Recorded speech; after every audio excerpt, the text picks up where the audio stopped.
I'm Lori Asley from Gardens Buffalo Niagara, and today I'm going to visit Kathy Catrino at the CW Native Plant Farm in Akron, the only native plant farm open for visitors in the area. This is our property that we've turned into a native plant farm. Originally, this was kind of possibility garden. There's different beds intended to demonstrate ideas. The monarch way station came first because the requirements for a monarch way station are fewer. You just need different kinds of milkweed and a place for them to raise their young. So now it's a monarch way station, and we have quite a few pollinator plants. Research has shown that the front area along the road is the most attractive area for butterflies. So we have some creeping dogbane. It is a caterpillar host for the hummingbird moth, so I keep it. You've got some mint, native mint. And the mint is the one with the purple flowers. Yeah, that's the purple flowers. The front yard is where butterflies and bees, especially bumblebees, tend to find pollinators.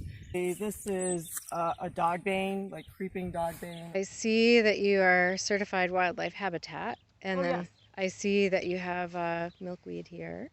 Yes. And I'm taking a close-up of the blue birdhouse that actually has a bluebird living in it. I like that English cottage style, allowing things just to volunteer heavily to help keep the weeds down. This is a dry bed, and it is sandy loam, so it can do a lot. So many plants like that dry. There's some spiderwort, which is just... Yeah, that's a little past. That gets those really cool purple flowers. Yeah, it is. There might be some around the property that are still in bloom, but there's prairie spiderwort. This one I think is going to still have some blooms. And then there's the Virginia spiderwort. The Virginia is the purple. You can sort of see it here coming out. And then the prairie is more of a pinkish. The beard tongue, which is just a great pollinator plant, behind that is the common milkweed, which I wouldn't have probably thought to put milkweed in this because it's kind of crowded, but in the end I decided to do it because it's just a great pollinator plant. And because of its prominence in the yard, it will call attention to itself with monarchs. Because you want to be able to draw them in, and then they'll find the other ones. There's some butterfly weed behind it. And I'm looking at all the bees around it, which are amazing. It's a very sweet smelling plant, and it's a great pollinator plant. I think I find almost everything on it, and then in a little while there should be some monarch caterpillars on it. And then is that tuberosa over there? The butterfly weed? Yes, that's the butterfly weed back there. This is an aster. This is a blue aster. You can say it's a smooth aster. And New England aster behind it. So the bed is actually intended to be like that full summer of color. Yeah. There's no annuals in it.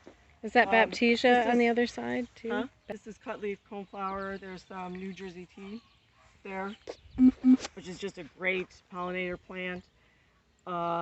There's some cream violet there, which is really not happy with me. And there's actually some heal-all here. I don't know if I planted that or it just showed up. There's some Siberian iris here that I got from the county conservation district.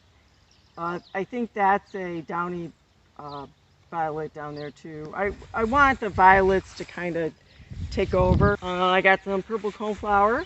Yeah, that's just coming. Yeah, and I'm gonna have to water this bed because it's even dry for the purple coneflower. My purple wild bee balm, and some more of the spiderwort, black-eyed Susan. I'm not sure what is destroying my Joe Pye weed, but my Joe Pye weed is very unhappy right now. Well, We've got some summer sweet in here somewhere. If you can see it, I think this is a cultivated New York aster. Some red columbine is all in here. There's another New Jersey tea there, which you can see all the little yeah. tiny pollinators in it. There's you mentioned the columbine. There's that one native columbine with the red and yellow flowers. Yep. We've seen a lot of different columbines, but the native one is pretty. Yeah, the native one is pretty. I have some cultivated, so I kind of think around the house, the beds can have more cultivated plants because, you expect that kind of thing around the house. But in the further out you go, the less natives I plant. We have these cool native petunias in here that we just discovered have flowers. This is a great plant for a dry bed because it just loves this condition and is a reliable plant.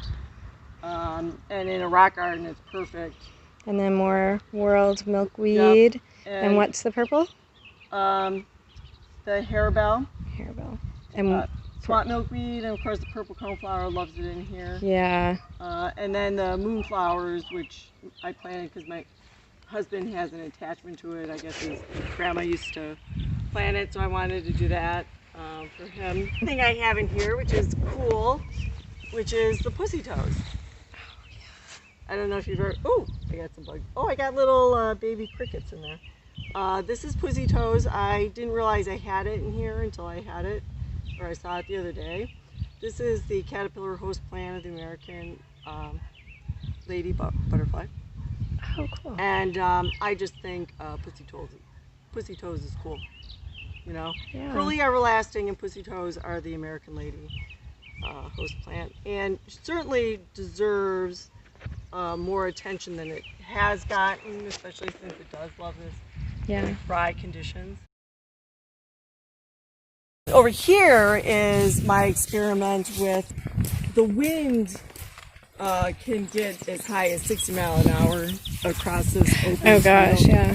So my thought was to have a windbreak for the pollinator plants in front.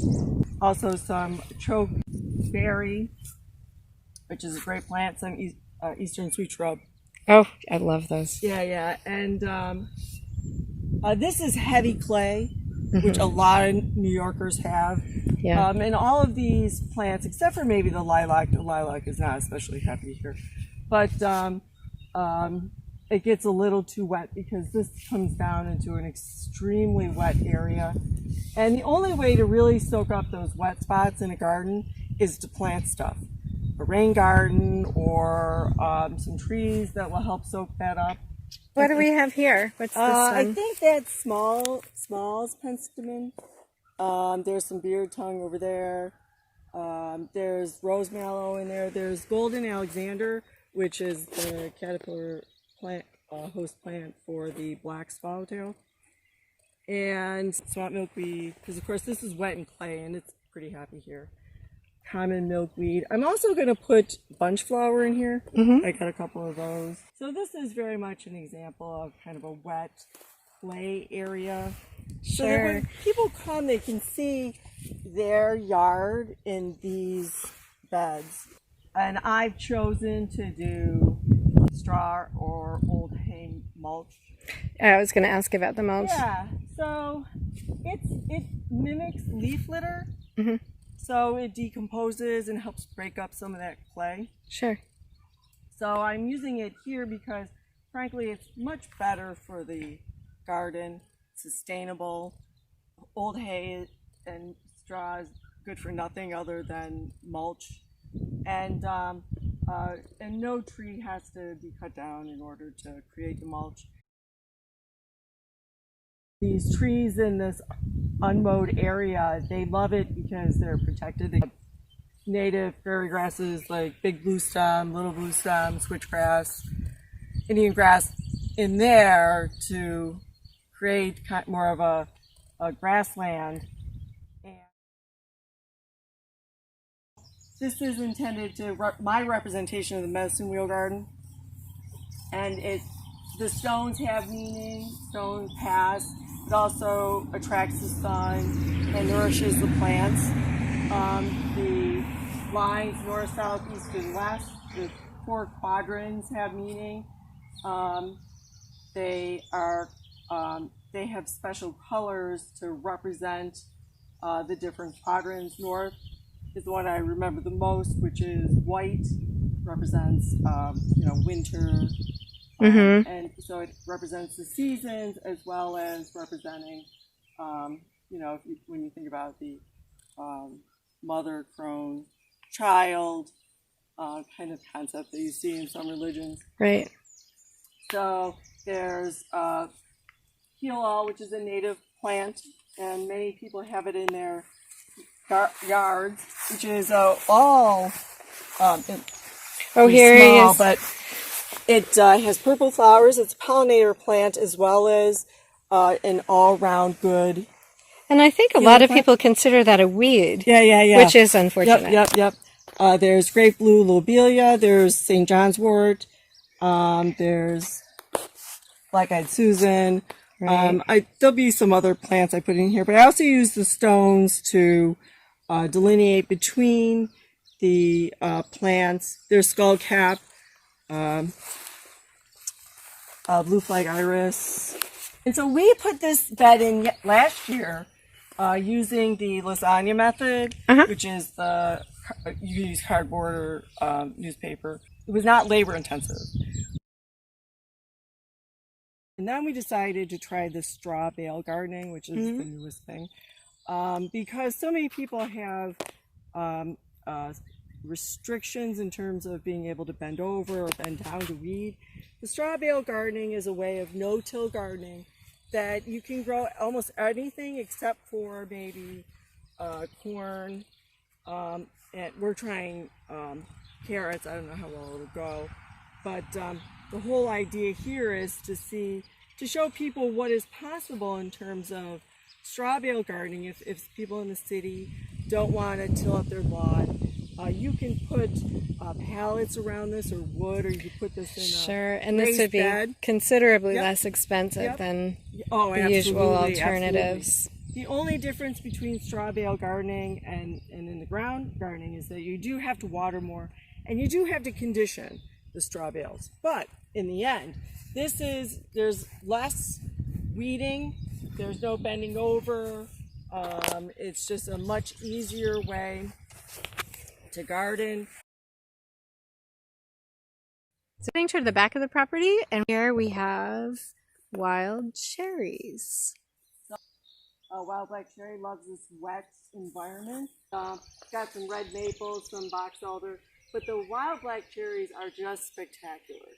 And it is the caterpillar host plant for the eastern tiger swallowtail.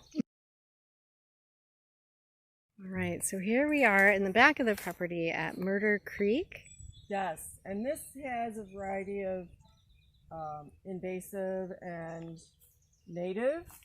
In the back, he has the yellow iris, which I suspect I'm never getting out of here.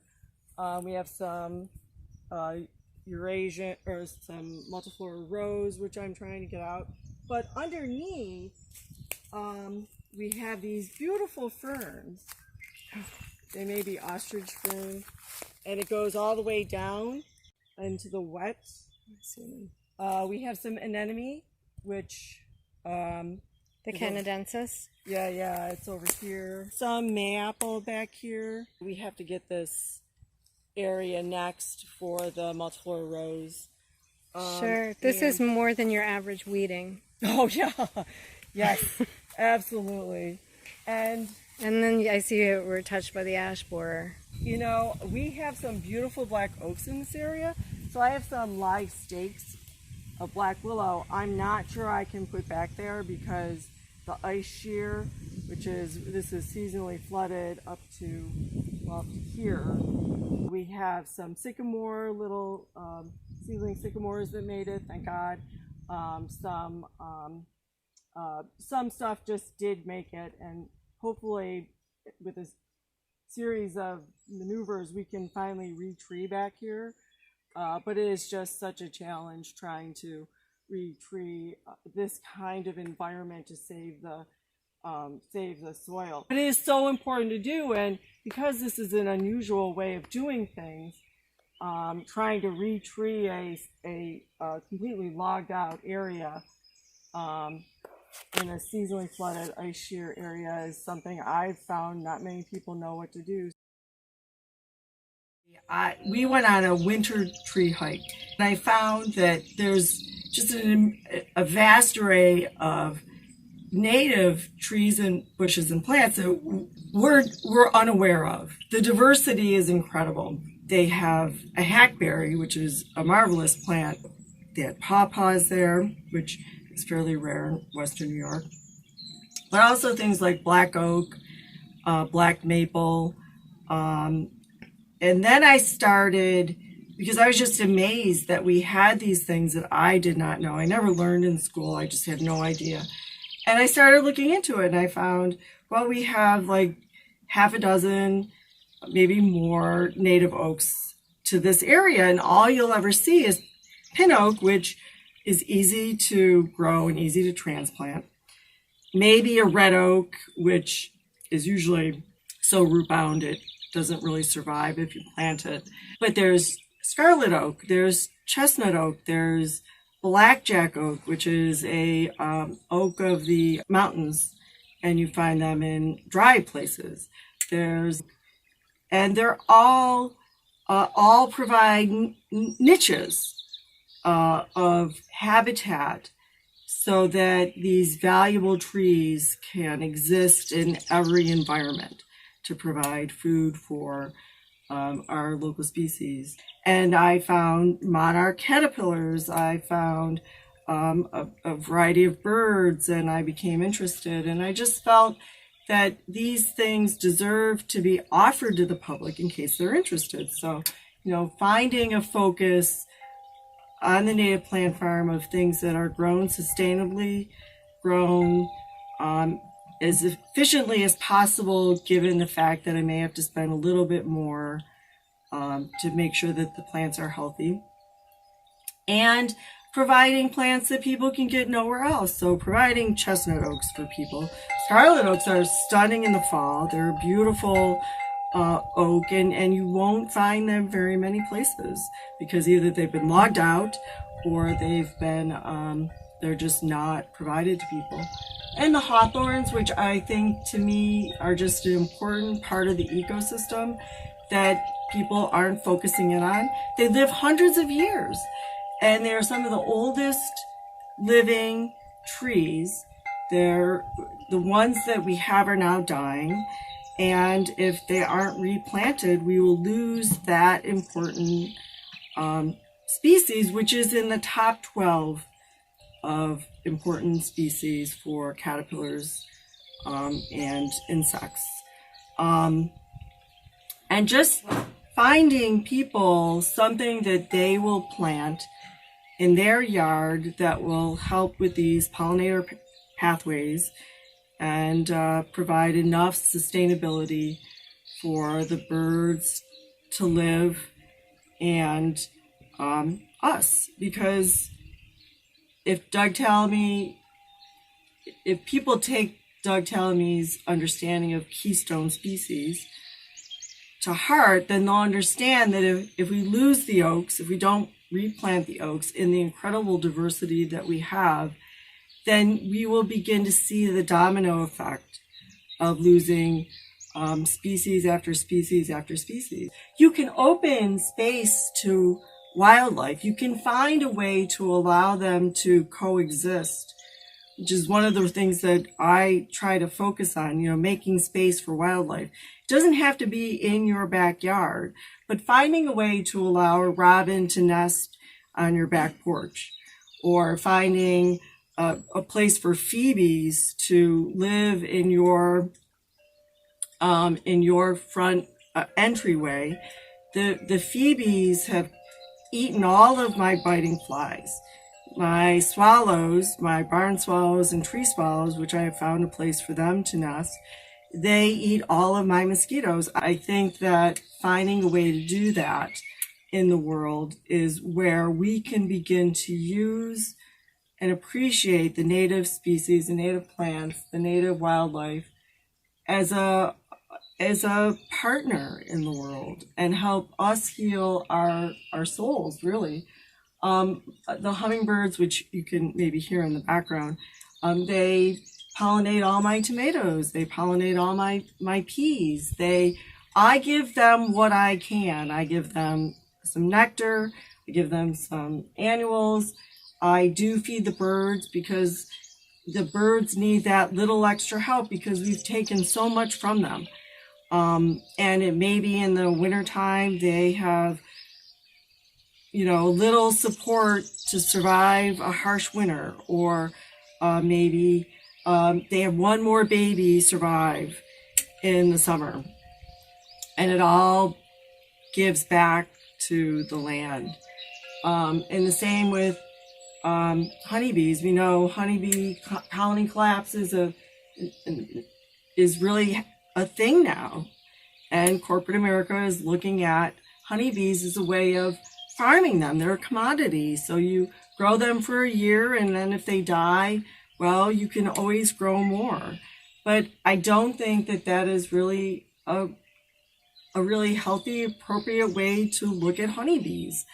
You need to have the on-pesticide lawn, and lawns, frankly, full of clover. That's what honeybees like. They like clover. Mowing your lawn higher, giving them that opportunity in the spring. Now that we see that springs are so unstable, giving them something that they can have early in the spring that does not have pesticides, so that they can fertilize your food, especially in the city where honeybees are more likely to thrive.